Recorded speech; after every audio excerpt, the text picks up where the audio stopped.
Maribel woke to the faint glow of morning seeping through the thin curtains of her small farmhouse. The smell of damp earth and wildflowers drifting in from the garden outside reminded her of the life she used to have before everything had changed. She moved quietly, careful not to wake Lily, her young daughter, who still clutched a worn teddy bear, a remnant of the father she would never see again. The house was silent, except for the soft creak of the floorboards under her feet, a sound that had become both comforting and isolating over the past 2 years. Every corner, every shadow, seemed to hold memories of her husband, the man who had loved her with a gentle devotion that made this emptiness feel even more profound.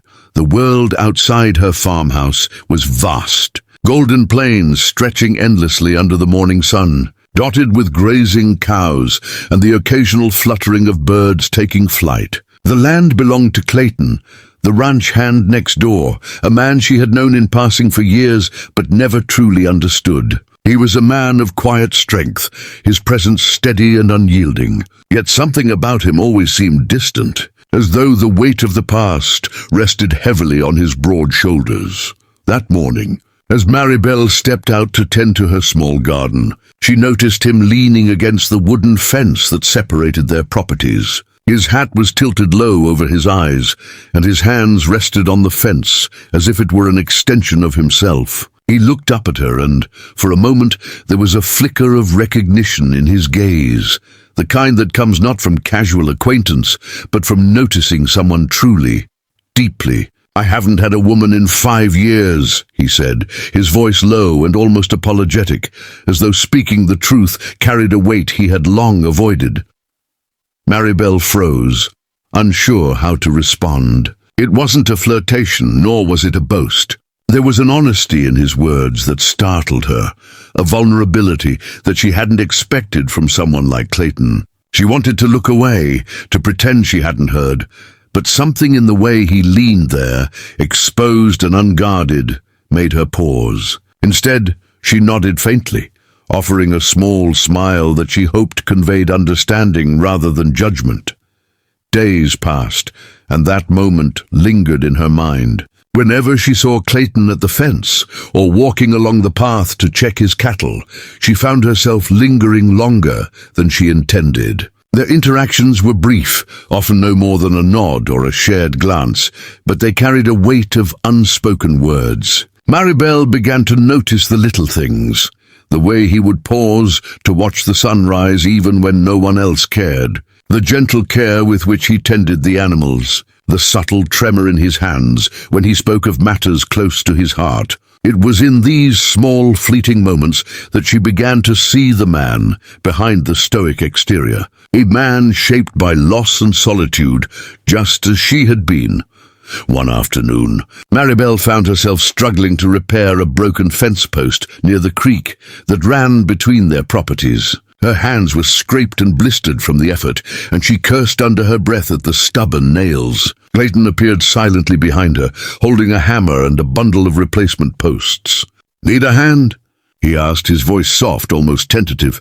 Maribel looked up, surprise mingling with gratitude. Together, they worked in silence, the rhythm of their labor speaking more than words ever could. The sun dipped low, casting long shadows across the field. And for the first time in years, Maribel felt a strange sense of ease, as if the world had paused just for them.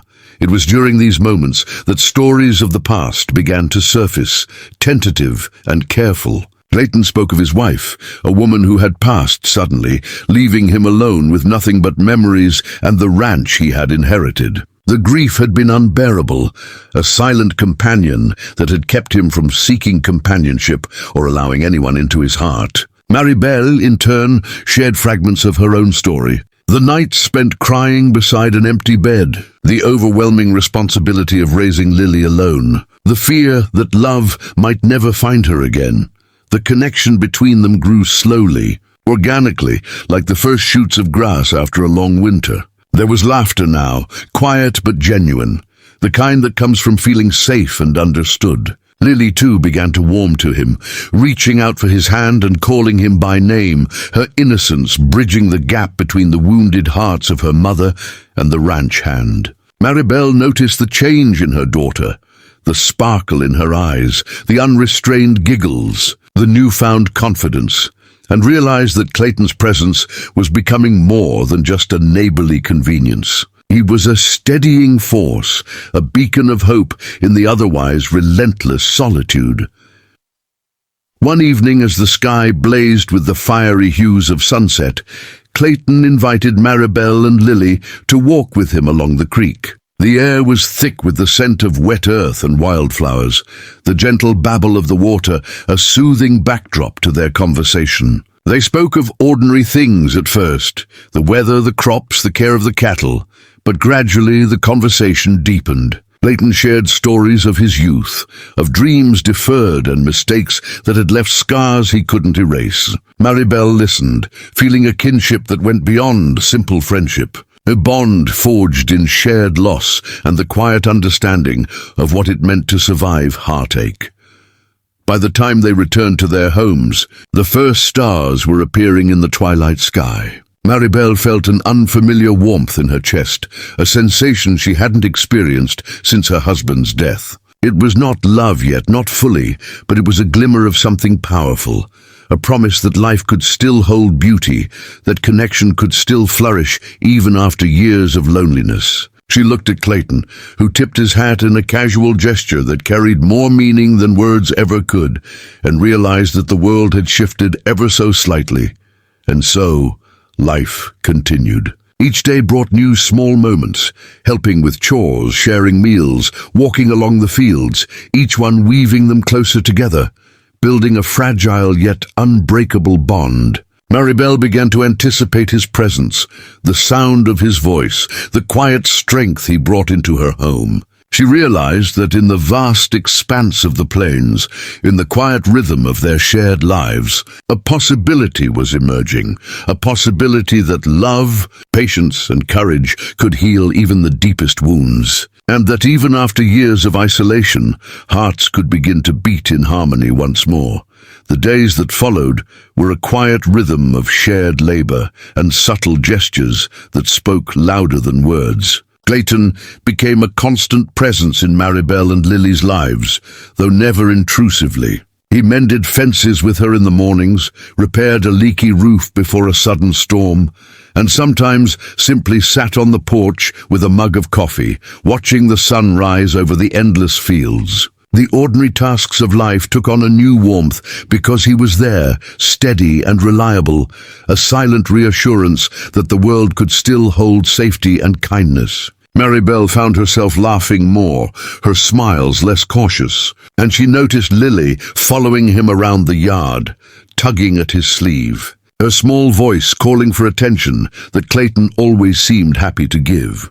It was on one of those late afternoons that the first real test of their budding connection arrived. A violent storm had rolled across the plains, catching them unprepared. Dark clouds swallowed the sun, lightning cleaved the sky, and the wind roared with a ferocity that rattled the farmhouse. Maribel scrambled to secure the shutters while holding Lily tightly, fear clawing at her chest. Then a loud knock rattled the front door. She hesitated, unsure whether to open it, until the familiar silhouette of Clayton appeared through the sheets of rain, a soaked blanket around his shoulders and firewood in his arms. "I couldn't let you two freeze," he said, voice steady despite the storm. Relief washed over Maribel, her fear momentarily eclipsed by gratitude and something else she couldn't yet name. Clayton set the firewood down, carefully carrying Lily to the warmth of the hearth. He smiled at her with a tenderness that melted the last remnants of Maribel's defenses. For the first time, she felt a sense of absolute safety, not just for herself, but for the daughter who had lost so much. As the storm raged outside, they sat by the fire. The flickering flames cast shadows on the walls, reflecting their shared vulnerability. Clayton spoke little, but every gesture, his careful way of ensuring Lily's blanket was tucked around her shoulders, the steady warmth of his hand resting on hers, communicated more than words could. That night, Maribel understood that love did not always arrive as a declaration or a grand gesture. Sometimes it came quietly, persistently, in the form of steady presence and unwavering support. In the months that followed, the bond between them deepened. They faced challenges that tested their resolve and courage. Some neighbors whispered about their closeness, questioning why a widow and a man who had spent 5 years alone were now seen together. The gossip stung, yet it also strengthened their determination. They had found in each other a kind of sanctuary, a place where judgment held no power and understanding was the currency of daily life. Even the lingering shadows of grief occasionally resurfaced. Clayton would sometimes stand silently at the fence, staring at the horizon, lost in memories he could not yet release. Maribel learned to respect those moments, waiting patiently beside him, offering a comforting presence without pressing.